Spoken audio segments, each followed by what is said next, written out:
Hello everyone, today I'm going to show you a very nice video lamp. I use a similar model with my camera that I film all my reviews on. The one that I have is starting to have some problems, and I have did some modifications to it, and I need a backup, a good backup, so I went with this one.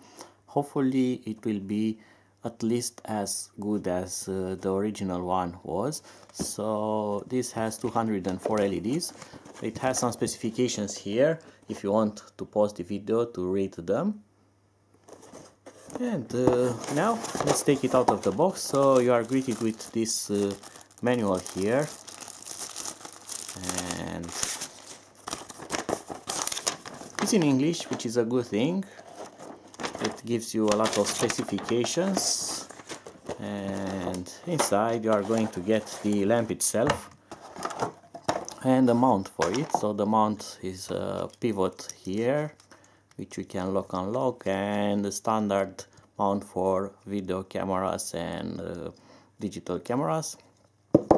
And the nice thing about this is it has the diffusion screen on magnets, and it has a colored one for more warmer colors, and it also has a protection screen for the LEDs. And on the rear you have digital control, and this is stepless digital control. It works from 1% to 1%. The one that I'm currently filming on, it's analog, and it also has a jack input. The one that I have here and I use daily basis comes only with an adapter to use a lot of AA batteries, something like 8 AA batteries, and it works for a short amount of time and then depletes them and you need to recharge them. So I did some modifications, took it apart, made a wire to connect it to an external power source and things like that.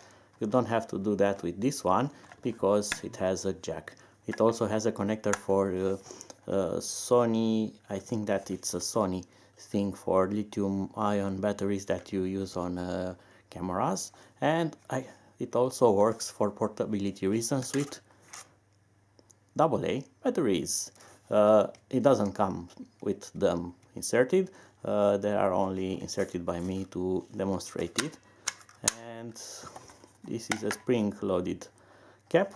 If we press the button shortly, it shows the remaining power of the batteries, which is 50%, and a long press, it turns them on, and it now shows the percentage power output. It's 10%, and if I use the dial, I can increase the power up to 100%, and of course I can also decrease the power, and you can see it varies really nice, really progressive.